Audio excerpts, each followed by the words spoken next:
जय मसीह की आप सबको मेरा और फिर से मैं आपके सामने हाजिर हो सकती हूँ। और बड़ा अच्छा लग रहा है कि मैं फिर से आपके सामने हाजिर होके और परमेश्वर के वचन को आपके साथ साझा कर सकती हूँ। और it's good to be here once again. I would like to share God's message once again with you, and I'm sure you are waiting for my message. Let's pray before we go into our message. Our Father in heaven, once again, we want to thank you that you've been very kind and gracious to us. We come to you at this time as I take over my message. Fill me with your Holy Spirit. Let the people see you through this message. Touch my lips, every word that I speak. Help our people to listen to this word of God and share it with others. Once again, we submit ourselves into your care. For we ask this few blessings in Jesus' name. Amen. आज मैं फिर से आपके सामने एक और नए संदेश के साथ हाजिर हूँ, and I'm happy to be here to present this message to you. And as I was going through this message, I myself have learned many things from here. मैंने इससे बहुत कुछ सीखा है आज के मैसेज से। मैं वही चीज आपके साथ शेयर करना मांगती हूँ। और आप देख रहे हैं, मैंने टाइटल दिया है रेहबम अ फेलियर इन लीडरशिप। देखना मांगते कि रेहबम है कौन। अगर पहला राजा उसके 12वें अध्याय से 1 से 5 में अगर हम देखें तो उसके बारे में हमें पता लग जाएगा। दूसरा इतिहास और उसके 12वें अध्याय में अगर हम देखें तो उसके बारे में पता रहेगा जब वो राजा बना। हम देखते हैं कि रहबोम जो है वो सोलोमन का पुत्र था। सोलोमन की मृत्यु के बाद he became the king. After the death of King Solomon, he becomes the king of Israel. Now, there are certain things we need to keep in mind. This man was very much happy to get the leadership as a king. राजा के तौर पे इसने बहुत इसे गर्व था, घमंड था कि इसने जो है राजा बन गया है। और बनने के बाद जो है इसमें कुछ कमियां आई। अगर हम दूसरा इतिहास उसका 10वां अध्याय और उसमें अगर हम देखें तो इसने अपने पिता की मृत्यु के बाद उसने पहले बूढ़े लोगों को बुलाया और बूढ़े लोगों को पूछा कि मुझे अपना राज्य कैसे चलाना चाहिए। मैं सोचती हूँ उसने बहुत अच्छा किया। He did a right thing by asking the old people how he should rule the kingdom. और यहाँ पे दूसरा इतिहास 10वें अध्याय में अगर हम देखें तो उन्होंने उसको उत्तर दिया।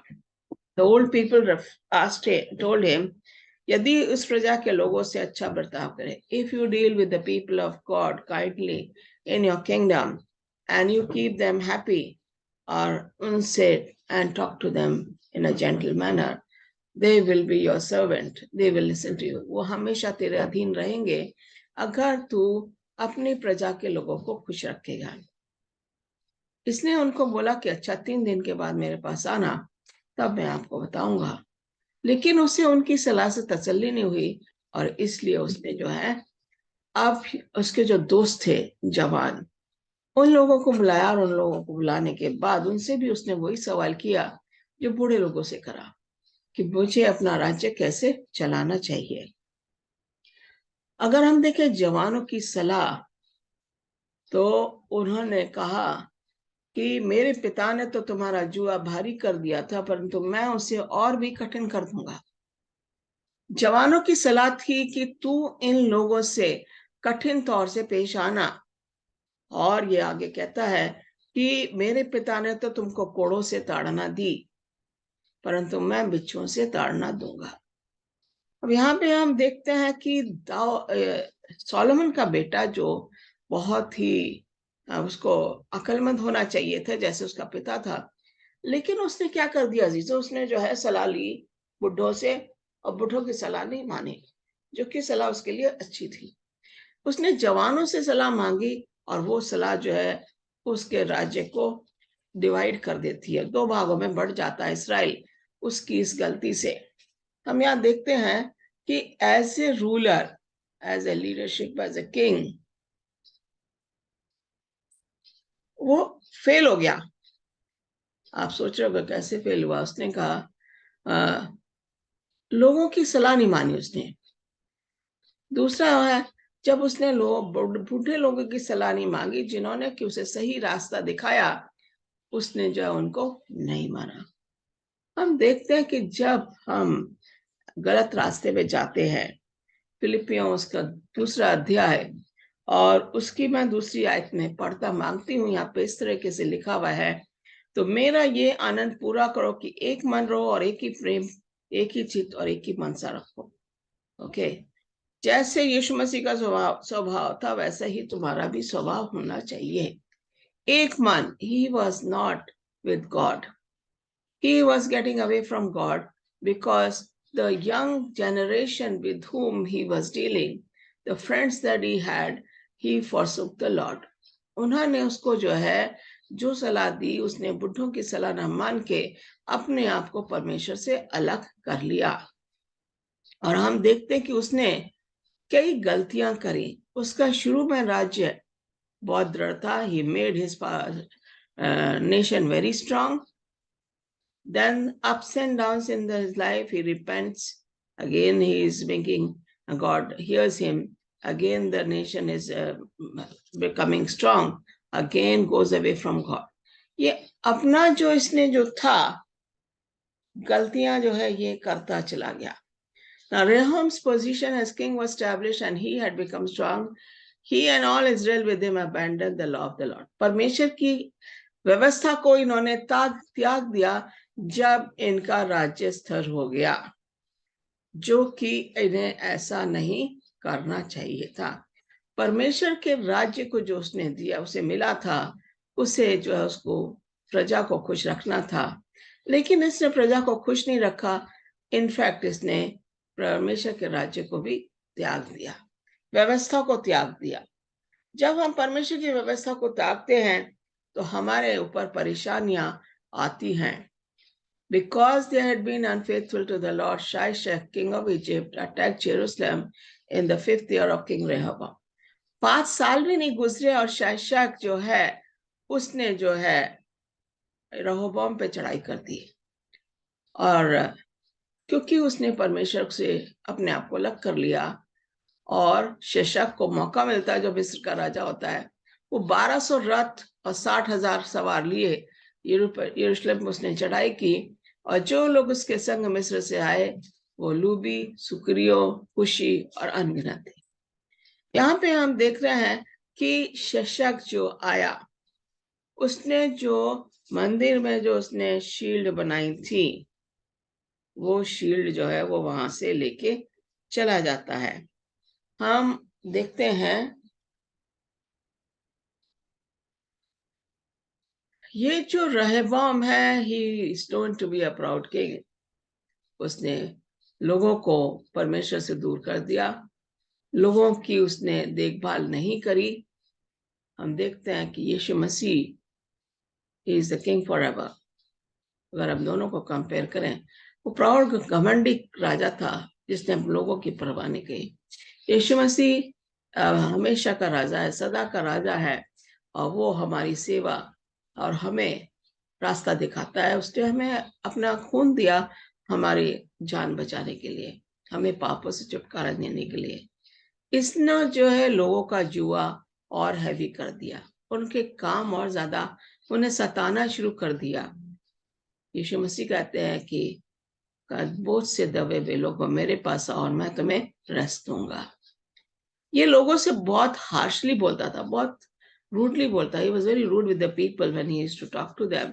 People would not come to him. But when we look at the behavior of Jesus, he was very gentle and humble in heart, जो कि इस प्राउड राजा में बिल्कुल भी नहीं था।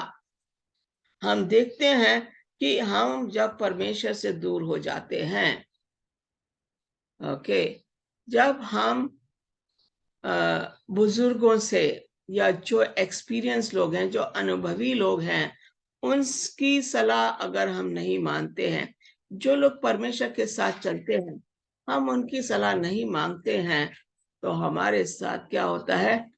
हमारे साथ जो है वही हो जाता है जो कि परमेश्वर चाहता है। यहाँ पे अगर हम देखें तो ये परमेश्वर से अलग तो हुआ, he was against God, he did not follow the laws of God, and therefore his kingdom was divided into two. जेरोबोम जो ताक में बैठा हुआ था सोलोमन के टाइम से, उसके पास इज़राइल की 10 जातियों की आ जाती है, और रहबोम के पास खाली 2 कुल रह जाते हैं। याकूब के 12 कबीले थे, और 12 कबीलों में से आप इमेजिन कर सकते हैं जेरोबोम had 10 divided kingdoms of Israel, and Rehoboam was left only with 2 divided kingdoms. ये क्यों हुआ ऐसा? हमें सोचना चाहिए कि ऐसा क्यों हुआ कि जेरोबोम के पास 10 याकूब के कुल में चले गए जाति, कुल जाति, और इसके पास 2 ही रह गए। हम देखते हैं कि इसने भी लोगों को बुत परस्ती में डाला। जब परमेश्वर से अलग जाते हैं तो हमारे पास ऐसा ही हो जाता है।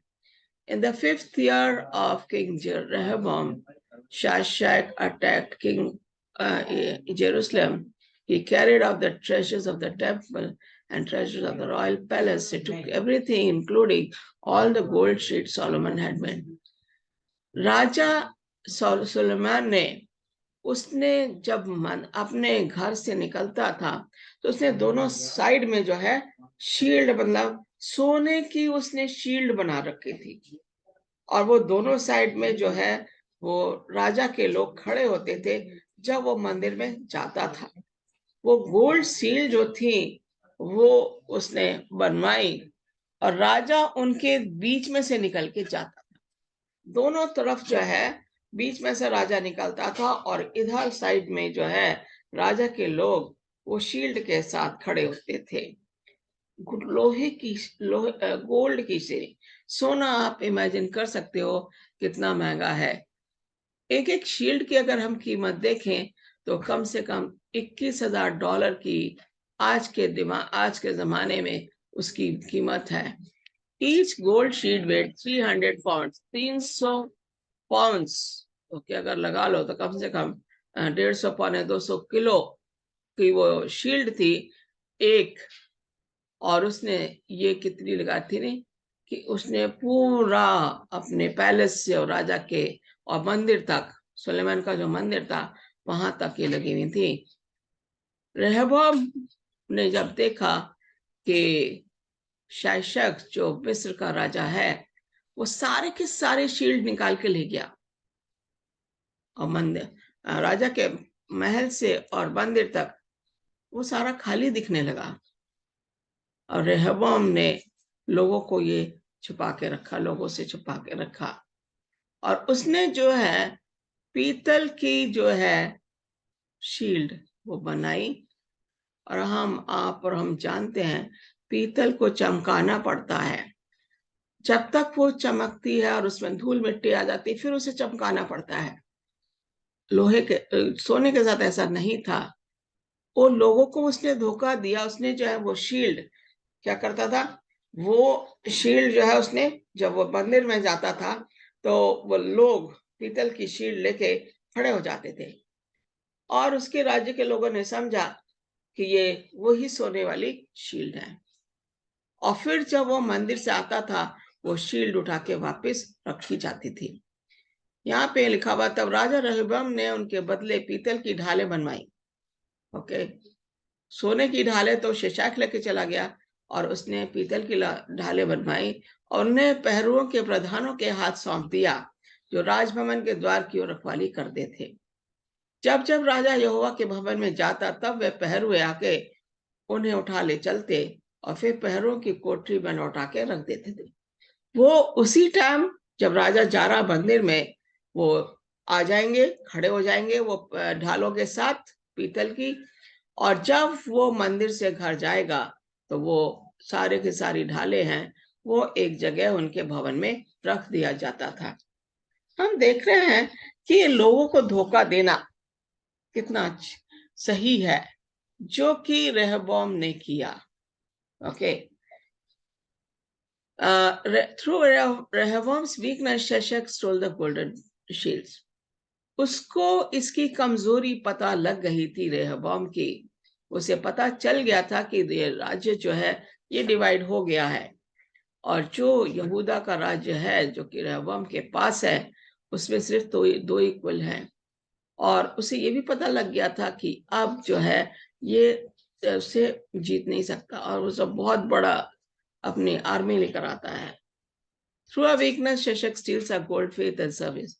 हमारी कमजोरी से शशक जो है वो हमारे जो सुनहरा विश्वास है, जो हमारे में अंदर में जो भावना है परमेश्वर की सेविकाई को, वो हमें दूर कर देती है, हमारी कमजोरी। Gold was representative of a time when God's glory was upon the nation of Israel. Now the glory is gone. वो सोलोमन जिसने 12 वंश उसके अंडर में थे, पूरा इज़राइल उसके अंडर में था, और वो जो उसने शील्ड बनाई थी, ढालें बनाई थी, उसकी चमक बहुत ओरिजिनल थी। उससे परमेश्वर की महिमा पता लगती थी, क्योंकि सोलोमन ने जो है वो जो गोल्ड था उसको 300 पाउंड की एक ढाल, आप इमेजिन कर सकते हो कितना उसका कॉस्ट होगा।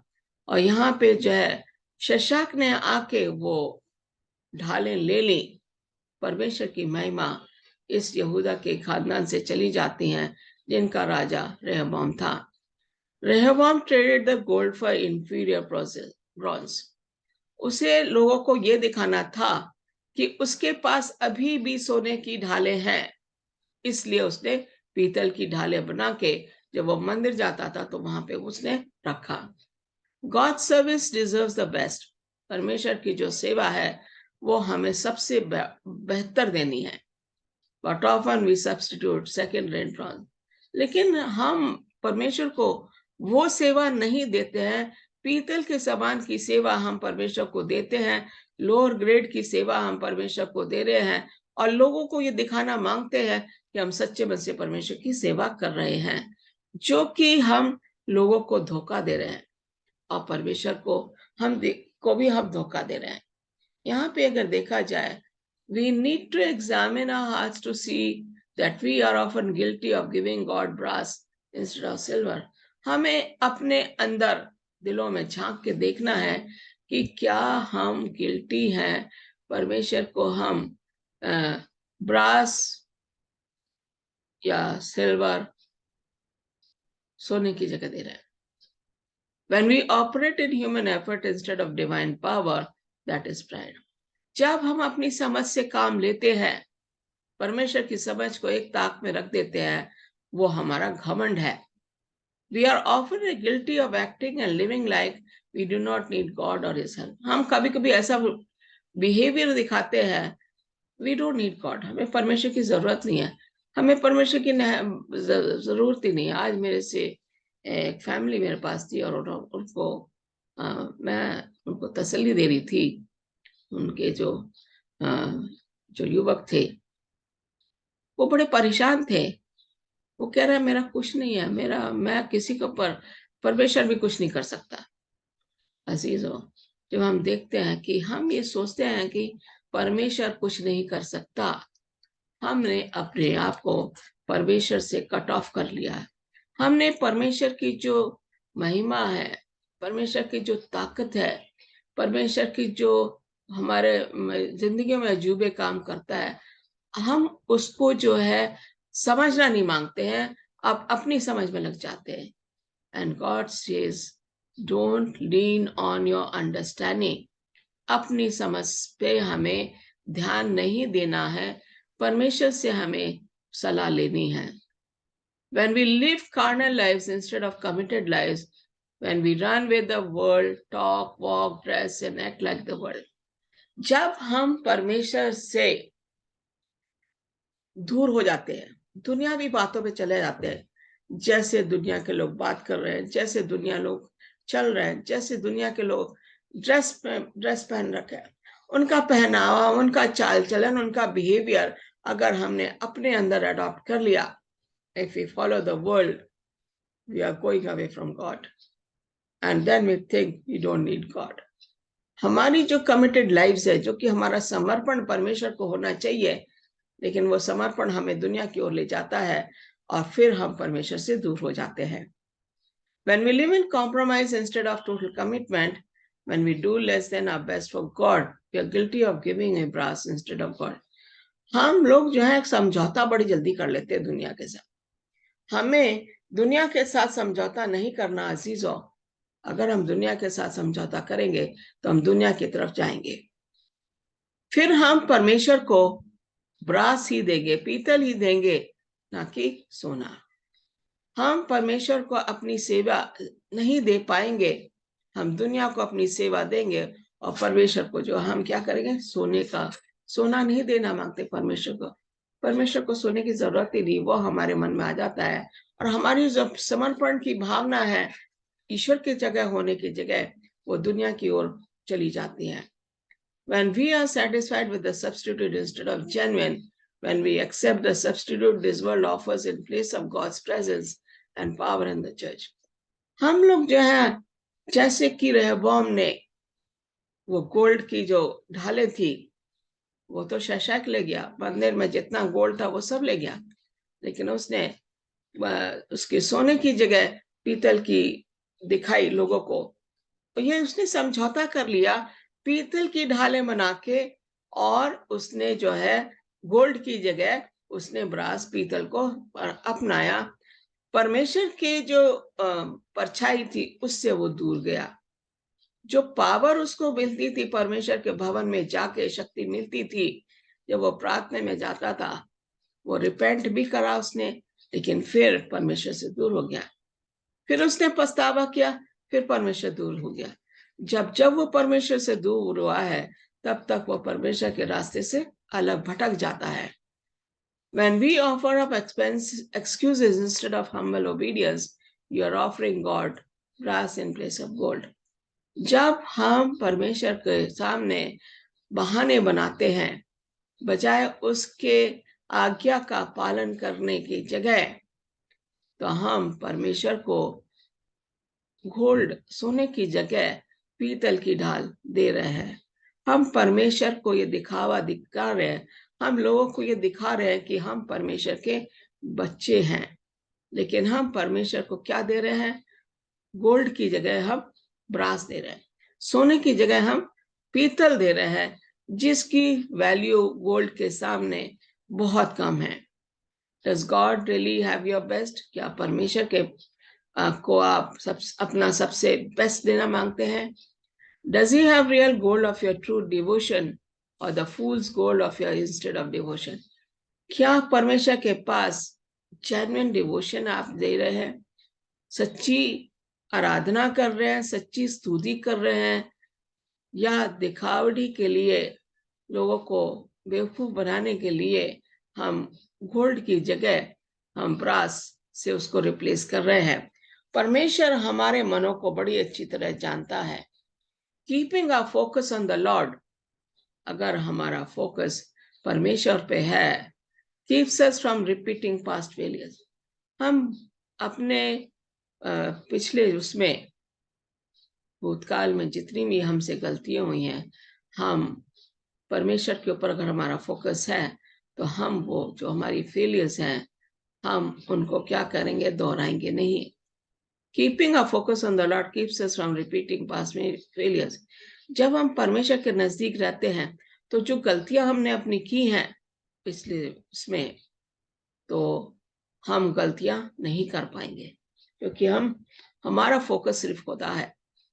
As we realize that he is the one who leads us through impossible situations, हमें ये पहचानना है कि परमेश्वर हमें कठिन से कठिन परिस्थिति से बाहर निकाल के ले आता है। We rely less and less upon our strength. फिर हम अपने आप पर हम रिलाई नहीं करेंगे, परमेश्वर के ऊपर हमारा ज्यादा भरोसा बनेगा।